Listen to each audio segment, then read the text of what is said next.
In 1992, I was 10 years old, which means, like all my fellow Scotch people, as we like to be called, I had moved on from Transformers and had taken up hard drinking. So it's nice to look back at some of the stuff I missed out on. And looking at these European releases, members of the bad bastards, the Predators, Stalker and Snare, I definitely missed out. The Predators are the counterparts to the Autobot Turbomasters, with small Predator jets, Falcon, Talon, Skydive and Snare, a medium Predator in Stalker, and a large Predator leader, Skyquake.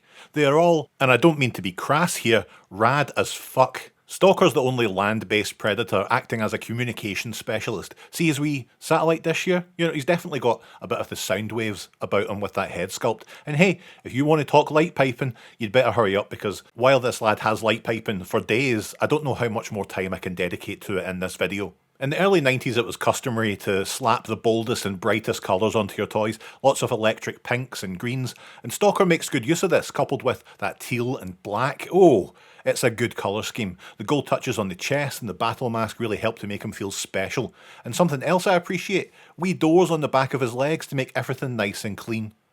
The green missiles on his arms and legs are removable and indeed fireable through this launcher, and since the entire mechanism is gold plastic, we'll keep firing this to one single shot. Repugnus, are you ready? Gavin, it would be an honour. There isn't a ton of articulation to be had in Stalker here, just the arms and the elbows. Even the elbows is more for the transformation than anything else. You know, he could maybe offer you a cup of tea, but that's about it. I suppose you could use the transformation to make him do a bit of navel gazing, but that's really more of a Tarn thing, isn't it? Now, the eagle-eyed amongst you might have spotted that Stalker is carrying a pretty inconspicuous intercontinental ballistic missile on his shoulder. You might also think that this launcher perhaps fires one of the 5 green missiles that come with Stalker, but no firing mechanism to be had here. No, we've got something much weirder lined up. Better? Maybe not, but certainly more interesting. It's unlikely I'm going to get a decent shot of this, but the missile has more going on than I expected. Look down the lens in the thruster, and you might just see a schematic of that do-gooder rotor storm. Like an information readouts packed with in-jokes that I probably wouldn't have noticed if not for reading TF Wiki. See, I'm just like one of you. And hey, if you want to see right through, you can flip this switch and the whole image folds away. There's also this canopy you can pull back and forward, but as far as I can tell, there's no purpose to this whatsoever. So start writing your comments down below now. Transforming Stalker is wonderfully simple, a really chunky experience, lots of robust joints and clicking and clacking. It's very satisfying with the flip of the inner torso. Plonk the missile into the centrepiece and we've got this mobile satellite communication station. And look at the little windows. You can really appreciate the detail in this sculpt when it's in this mode. Usually I don't care for such nondescript alt modes, but the colours and the sculpt really help this to feel unique, immediately recognisable, and dare I say it, iconic. A word to the wise, since this toy is now, 33 years old, you can put Stalker's launcher in these tiny holes at the back, but I wouldn't. You know, it's very easy to just snap one of the handles off in there, and how would I know? Well, it happened to me. Of course, the missile has more to offer. That sliding hatch, that's where Stalker's fellow Predators come in. In fact, let's look at Predator Jet's Snare, because they're the only one that I own right now. Look at this little cutie standing all nice like he's having his picture taken on the first day of school.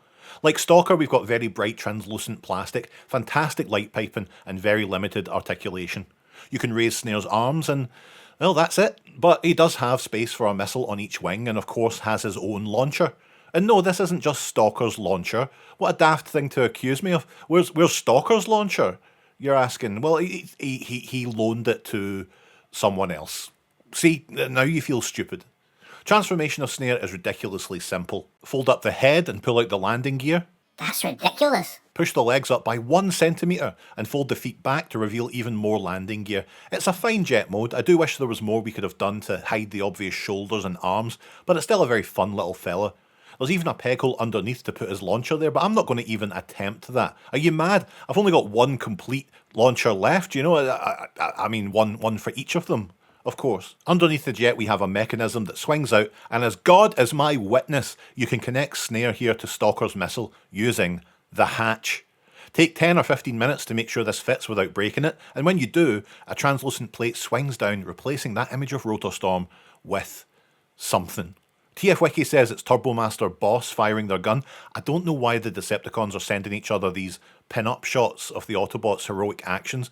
Maybe they're putting together a charity calendar. The connectivity here is actually really cool, and I miss interactivity like this, even if it's fragile and awkward and only kinda works. It's something, at least. Plus, having this jet mode atop a missile on a mobile communications satellite platform is just kinda funny. Not hilarious, mind you.